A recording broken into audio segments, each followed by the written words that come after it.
क्या कर रहे थे हम लोग, कल हम लोगों ने किया था, पिछले क्लास में हम लोगों ने किया था ड्यूअल नेचर ऑफ मैटर और वेवलेंथ निकाला था हम लोगों ने, जो डी ब्रोगली ने दिया था। तो क्या डी ब्रोगली ने दिया था वो हम लोग थोड़ा सा देखते हैं। Wavelength is equal to H upon M V, ठीक है ना, H upon M V, H upon momentum, ठीक है, या फिर एच अपॉन 2m के जो है ना काइनेटिक एनर्जी है ये रूट में है, या फिर एच अपॉन 2m ई, और ये v वोल्टेज है, वोल्टेज सप्लाई करते हैं ना, तो इलेक्ट्रॉन हाई टेंशन बैटरी से इलेक्ट्रॉन एमिट होता है। तो ये सभी रिलेशन वेवलेंथ निकालने के लिए है, ठीक है ना, सभी रिलेशन वेवलेंथ निकालने के लिए। और ये बाद में चेंज किया गया है, लेकिन ये वाला रिलेशन जो था ये डी ब्रोगली ने दिया था, ये डी ब्रोगली, और उसी को आगे एक्सटेंड करके लिया गया है। ये बहुत ही इंपॉर्टेंट रिलेशंस है, क्वेश्चन बहुत सारे आते हैं इसको। आगे दे रखा है इलेक्ट्रॉन माइक्रोस्कोप। इलेक्ट्रॉन माइक्रोस्कोप क्या मतलब होता है जानते हैं हम लोग। माइक्रोस्कोप तो वो होता है जो छोटी चीज़ों को देखने में हेल्प करता, ठीक है ना, छोटी चीज़ों को देखने में हेल्प करता है माइक्रोस्कोप। और अगर इलेक्ट्रॉन के हेल्प से देखते हैं तो उसे कहते हैं इलेक्ट्रॉन माइक्रोस्कोप। अ डिवाइस, ठीक है ना, a device which help to see, ठीक है ना, to see a very very small object, a very very small object with the help of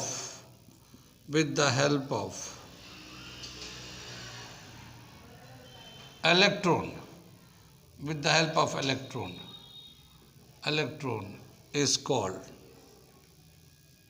electron microscope, ठीक है ना, electron microscope. It's magnifying power is, electron microscope का it's magnifying power is 1,00,000 times,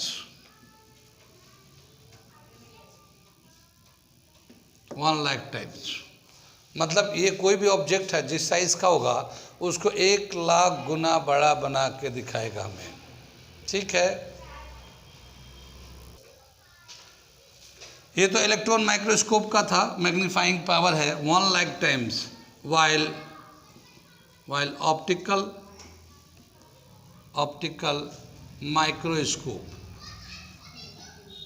microscope is having 1,500 times of magnifying power। क्या मतलब समझ में आया ये कि जैसे ऑप्टिकल माइक्रोस्कोप है वो एक ऑब्जेक्ट को 1500 साइज बढ़ा देगा, यानी 1,500 टाइम्स उसका साइज बढ़ा देता है। लेकिन उसी ऑब्जेक्ट का अगर इलेक्ट्रॉन माइक्रोस्कोप से देखेंगे तो वो 1,00,000 टाइम्स बढ़ा देता है साइज़, तो उसका मैग्नीफाइंग पावर बहुत ज़्यादा हो गया है इलेक्ट्रॉन माइक्रोस्कोप का। और जो इलेक्ट्रॉन माइक्रोस्कोप है जिस चीज़ को देखने के लिए यूज़ करते हैं, तो जो वेवलेंथ होता है इलेक्ट्रॉन माइक्रोस्कोप में, वो वेवलेंथ कितना होगा, तो wavelength associate with electron microscope is given as the wavelength associated with the electron microscope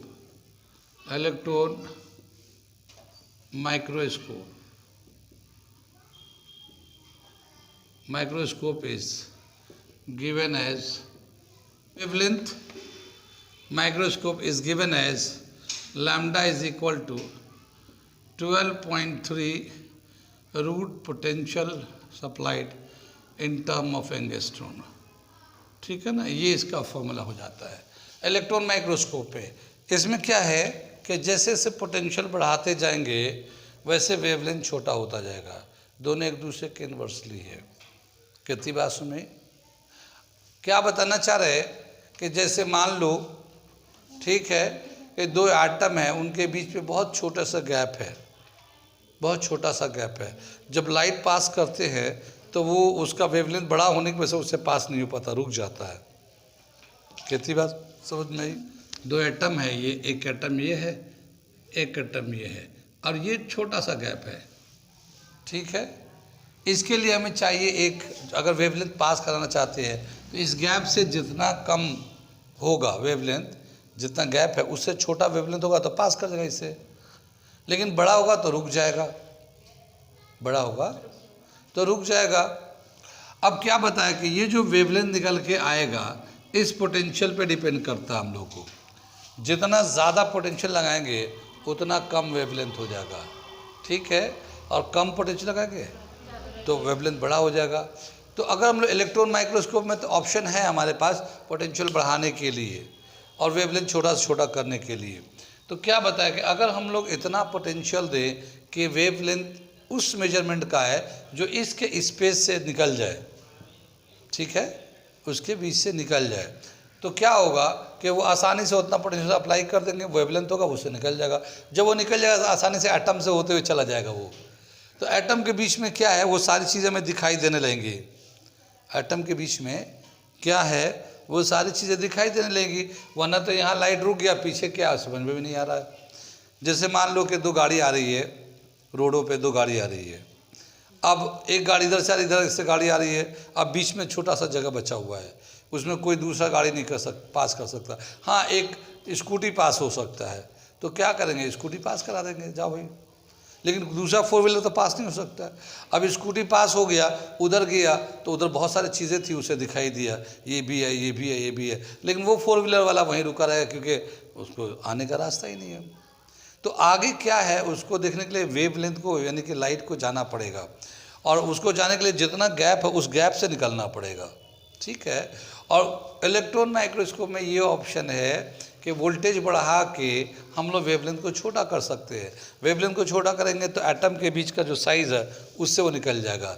जब वो उससे निकलेगा तो मेटल के अंदर या कोई भी सॉलिड बॉडी है उसके अंदर से वो वेव चला जाएगा, और उसके अंदर से जाते वक्त वो जिस पे पड़ेगा उसका इमेज बनाते रहेगा। अगर कंप्यूटर से लगा लिया जाए तो जिस पे पड़ेगा, ज़ाहिर वेवलेंथ है तो लाइट भी है, वो जब पड़ेगा तो उसका इमेज कंप्यूटर पे दिखेगा। तो यानी वो चीज़ें जो हम लोग ऐसे नहीं देख सकता, उस इलेक्ट्रॉन माइक्रोस्कोप से हम लोग देख सकते हैं, क्योंकि वोल्टेज बढ़ा देंगे, वेवलेंथ कम हो जाएगा, उसको पास करा देंगे, वो एटम के बीच में जो गैप है उससे निकलते हुए जाएगा और उसका इमेज बनाता रहेगा और हमें दिखता रहेगा।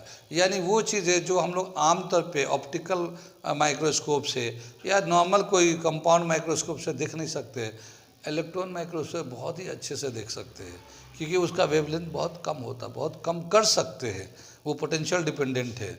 कितनी बात में जितना सूटेबल पोटेंशियल हमें चाहिए अप्लाई कर देंगे, वेवलेंथ रिक्वायर्ड वेवलेंथ आ जाएगा, उससे पास करा देंगे। तो ये एक डिवाइस था इलेक्ट्रॉन माइक्रोस्कोप जो बनाया गया है डी ब्रॉगली वेवलेंथ के कंसेप्ट के बेस पे, ठीक है। यहाँ पे टॉपिक जाके फोटो इलेक्ट्रिक का ख़त्म हो जाता है।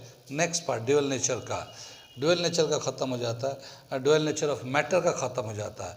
ड्यूअल नेचर ऑफ लाइट तो पहले हम लोग कर ही रखे थे, ये ख़त्म हो जाता है। आगे हम लोग कुछ प्रॉब्लम कर लेते हैं, एक दो दिन कुछ प्रॉब्लम कर लेते हैं, न्यूमेरिकल्स कर लेते हैं, जैसे पिछले दिनों में 2-4 क्वेश्चन किए थे, ऐसे ही 2-4 क्वेश्चन कर लेते हैं ताकि कंसेप्ट और क्लियर हो जाए, ठीक है। उसके बाद हम लोग चालू करेंगे जो हम लोग चाहेंगे। तो हम लोग अब जा रहे हैं क्वेश्चन लिखने के लिए, उसके बाद करेंगे। बंद करिए। ये हम लोग एक प्रॉब्लम कर रहे हैं, बहुत ही आसान सा प्रॉब्लम है ये। What is the D Broglie wavelength associated with an electron moving with a velocity of 5.4 10 to the power 6 meter per second, और सेकेंड पार्ट दे रखा a ball of mass 1.5 gram traveling at 30 metre per second. ये just फॉर्मूले को revise करने के लिए question दिया गया है कि एक इलेक्ट्रॉन है, उसका वेलोसिटी जो है 5.4 10 to the power 6 metre per second है, तो इसका वेवलेंथ कितना होगा। और दूसरा जो है एक बॉल है जिसका मास 1.5 है और इसका स्पीड 30 है, फिर इसका वेवलेंथ कितना होगा। ठीक है, तो इन दोनों का वेवलेंथ निकालना चाहते हैं, सॉल्यूशन हम लोग कर रहे हैं इसका। पहले केस में क्या दे रखा है, वेलोसिटी ऑफ इलेक्ट्रॉन कितना दे रखा है, 5.4 10 to the power 6 metre per second, ये दे रखा वेलोसिटी। और मास ऑफ इलेक्ट्रॉन कितना होता है, mass of electron 9.1 10 to the power -31 kg, ठीक है ना, कितनी बात सुनिए। और एक होता है प्लैंक कांस्टेंट, प्लैंक कांस्टेंट का क्या वैल्यू होता है, H is equal to 6.63 10 to the power -34 joule second, ये इसका -34 जूल सेकेंड है ये, ठीक। तो वेवलेंथ का फॉर्मूला क्या होगा, lambda wavelength of electron, formula होगा H/mv। लेकिन यहाँ पे इलेक्ट्रॉन का मास और इलेक्ट्रॉन की वेलोसिटी ले लेते हैं। यहाँ पे H का वैल्यू है 6.63 10 to the power -34 upon mass of electron 9.1 10 to the power -31 और वेलोसिटी है 5.4 10 टू द पावर 6, इतना दे रखा है ये। इसको पावर को सिंप्लीफाई करते हैं तो देखो -31 है प्लस 6 है तो 25 हो जाएगा, माइनस का 25, ये 34 है माइनस का तो 9 हो जाएगा, तो पावर तो 10 टू द पावर 9 हो गया। अब हम लोग करेंगे 6.63 डिवाइडेड बाई दिस, तो ये आ जाएगा 6.63 divided by 9.1 5.4 10 to the power -9, ठीक है ना, ये दे रखा हम लोग। अब इसको डिवाइड करेंगे तो हमारे आंसर जो है वो डेसिमल में आएगा, क्योंकि ऊपर में 6 है और नीचे में 45 आएगा। इसका जो वैल्यू दे रखा है, wavelength of electron 0.135 10 to the power -9 metre, ये मीटर में आएगा। 10 में -9 तो था ही था, और ये 6.6 था, नीचे 9 5 45, तो वो डेसिमल से कम ही आना था। अब 10 में -9 को नैनोमीटर बोलते हैं हम लोग, तो क्या लिख सकते हैं, wavelength of electron is equal to 0.135 nanometre, ठीक है। आमतौर पे वेवलेंथ को, डी ब्रॉगली वेवलेंथ को नैनोमीटर में दिखाते हैं। अगर हम लोग चाहें तो इसे हम लोग एंगस्ट्रॉन में भी दिखा सकते हैं, तो 10 से मल्टीप्लाई 10 से डिवाइड कर देंगे, जिससे मल्टीप्लाई करेंगे तो वो जो है 1.35 हो जाएगा, और ये डिवाइड करेंगे तो 10 टू द पावर 10 हो जाएगा, तो ये एंगस्ट्रॉन हो जाएगा। तो 1.35 एंगस्ट्रॉन के बराबर हो गया। 10 से मल्टीप्लाई 10 से डिवाइड, मल्टीप्लाई से डेसिमल को चेक कर लिया, और डिवाइड वाला जो है 9 को 10 कर दिया, एंगस्ट्रॉन हो गया। तो ये हो गया wavelength associate with electron moving with the velocity of 5.4 10 to the power 6 metre, ठीक है। आगे चलते हैं, अब निकालते हैं वेवलेंथ ऑफ प्रोटॉन। ये जो है सेकेंड पार्ट करने जाए, अ बॉल ऑफ मास, ये 150 ग्राम है, ये डेसिमल हटा लिए, ये 150 ग्राम है। ये एक बॉल है जिसका मास जो है ना 150 ग्राम है और 30 मीटर से मूव कर रहा है, तो इसका कितना वेवलेंथ होगा। तो इसे अब हम लोग करने हैं सेकेंड पार्ट को, ठीक है। यहाँ से हम लोग मिटा दे रहे हैं इसको,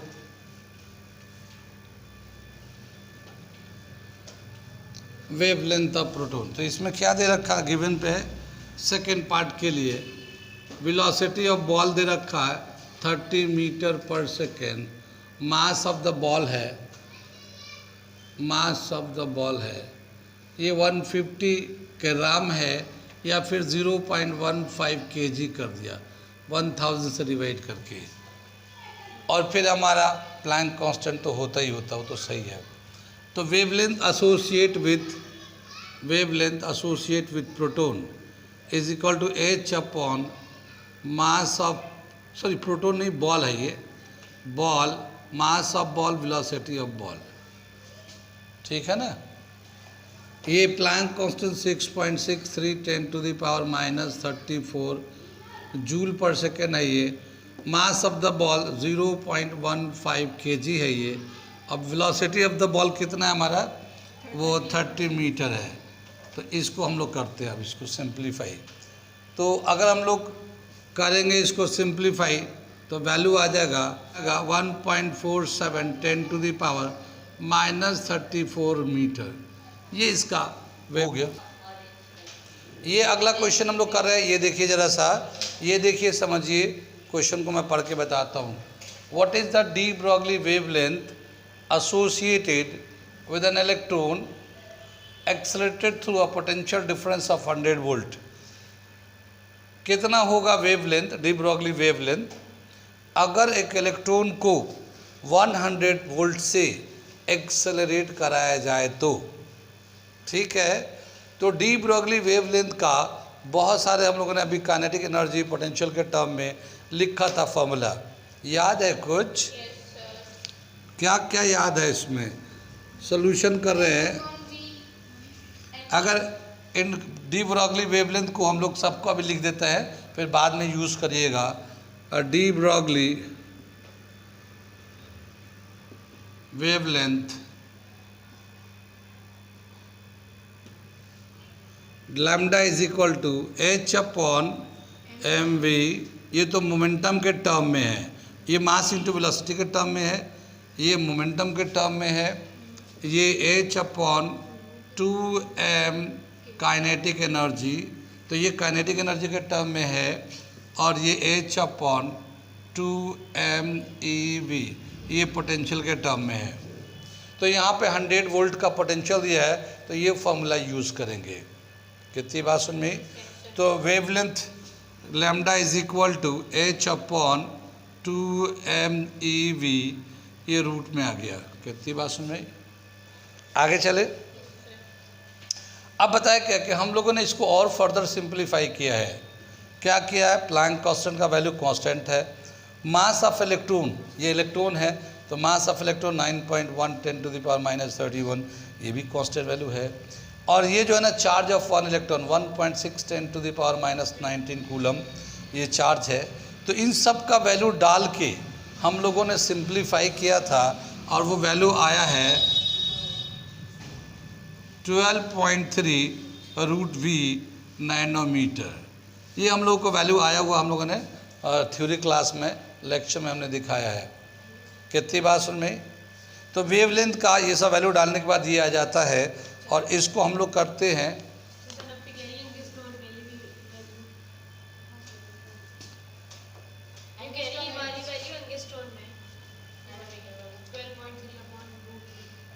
एंगस्ट्रॉन में ही है। अच्छा चलो ठीक है। हाँ, ये तो हम लोगों ने ये वैल्यू किया, तो ये एंगस्ट्रॉन में है।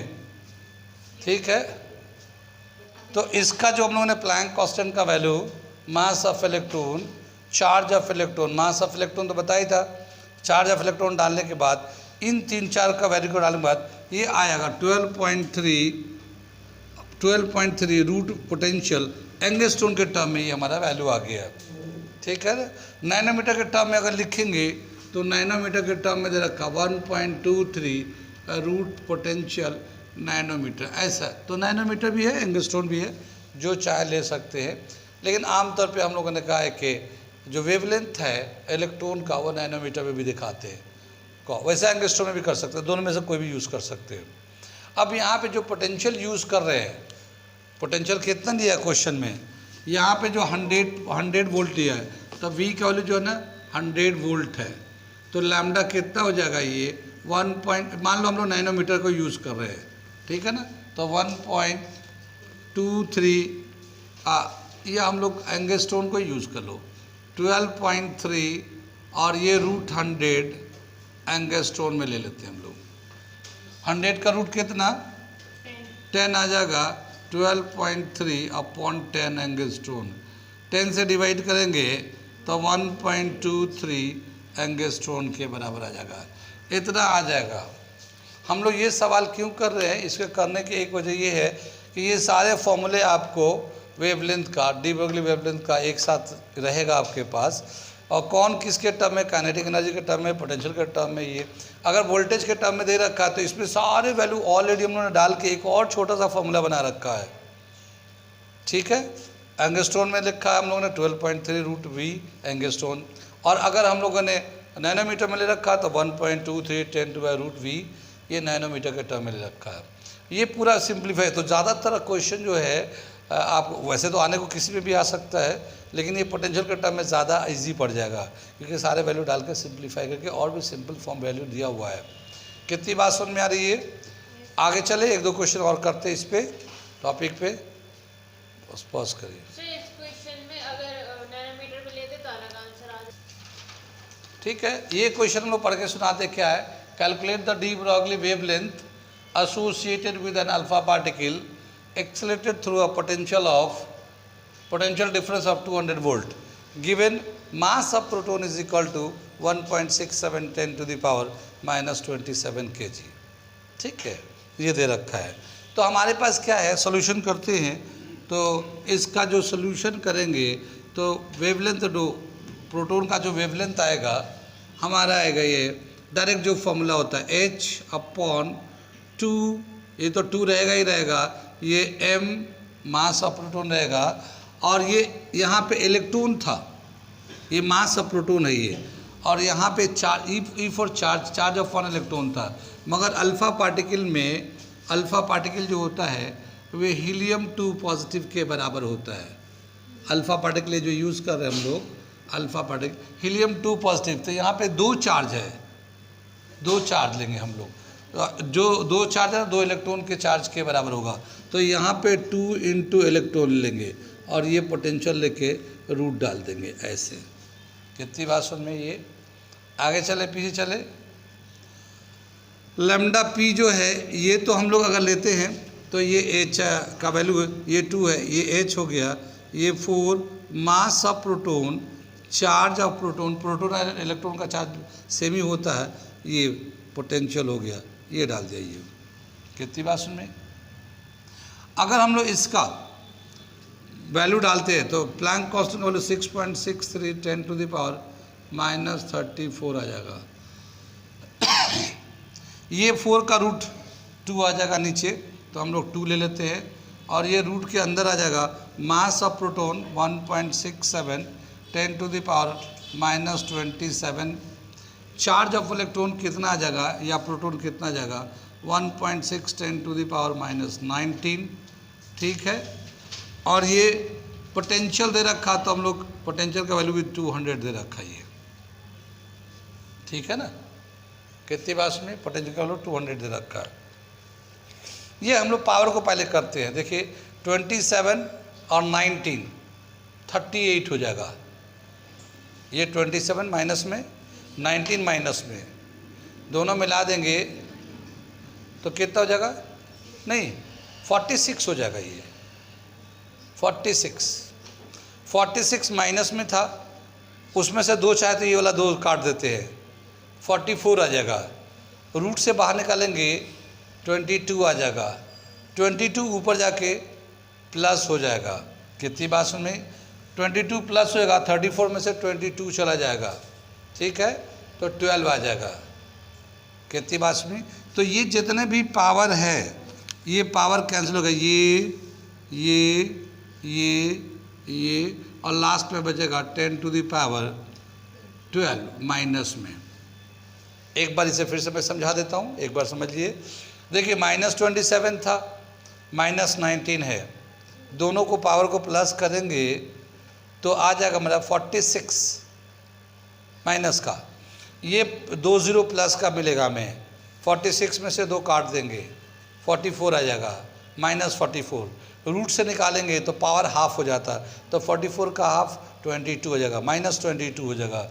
22 को ऊपर ले जाएंगे वो प्लस हो जाएगा, तो +22 10/22 और -34 का और 22 का डिफरेंस लेंगे तो -12 आ जाएगा। यानी सारे पावर का काम खत्म होके 10⁻⁻12 आ जाएगा ये।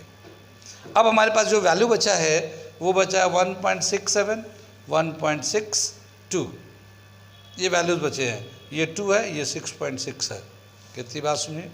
अगर हम लोग अगर अप्रोक्सीमेट वैल्यू देते हैं तो ये भी 0.4 आ जाएगा, ये 1.67 है, तो हम लोग बोल सकते हैं ये 0.4 के आसपास।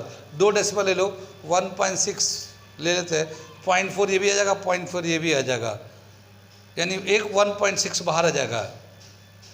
ये रूट का वैल्यू भी बाहर निकाल लेंगे, इससे करेंगे और उसको 6.63 से डिवाइड करेंगे। तो जब हम लोग डिवाइड करेंगे इसको पूरे को तो लमसम कितना आ जाएगा, इसको जब हम लोग डिवाइड करेंगे, इसको सिंपल रूट लेकर डिवाइड करेंगे तो ये में वैल्यू देगा 0.07138 10⁻⁻11 मीटर में आएगा ये। ठीक है, अगर हम लोग एंगस्ट्रोन में करना चाहें तो इसमें से क्या करेंगे, 10 से डिवाइड कर देते हैं तो ये आ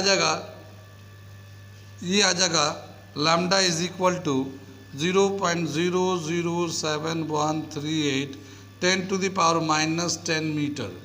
ये 11 था ना, तो 10 हमने एक 10 से डिवाइड और कर दिया, तो पहले 0.0 डेसिमल 0 था, अब यहाँ डेसिमल 00 हो गया, इसमें से एक 10 ले लिया, यहाँ से डिवाइड कर दिया और इसको हम लोग लिख देते हैं एंगस्ट्रॉन। तो क्या आ जाएगा वेवलेंथ का वैल्यू 0.00738 एंगस्ट्रॉन। कितनी बात समझ आ रहा समझ में। मैं एक चीज़ बताना चाह रहा था कि जैसे ये जो चार्ज है, जैसे हीलियम है ना, 2 चार्ज था, तो यहाँ पे चाहे इलेक्ट्रॉन का चार्ज हो या प्रोटॉन का चार्ज हो, चार्ज तो बराबर ही होता है, इलेक्ट्रॉन में नेगेटिव बोलते हैं, प्रोटॉन में पॉजिटिव बोलते हैं। तो यहाँ पे जो चार्ज होगा वो यहाँ आ जाएगा, और 2 तो फॉर्मूले से होता है, ये मास ऑफ द पार्टिकल है, इलेक्ट्रॉन होगा तो इलेक्ट्रॉन का मास अलग होता है, प्रोटॉन है तो प्रोटॉन का मास अलग है, और ये है। लेकिन ये जो है ना नंबर जो बदलेगा, ये चार्ज कितना है चाहे इलेक्ट्रॉन का चाहे प्रोटॉन का, वो यहाँ पे बदलेगा। बाकी मास जो पार्टिकल दे रखा है उस पार्टिकल का मास लेंगे, इलेक्ट्रॉन होगा तो इलेक्ट्रॉन का ले लेंगे। कितनी बात सुन में। इलेक्ट्रॉन का तो हमें पता भी है, अगर इलेक्ट्रॉन का 2me एंड इसका वैल्यू निकाला था तो 1.23/√v नैनोमीटर के बराबर भी है, तो हम लोग इलेक्ट्रॉन के बारे में जानते हैं।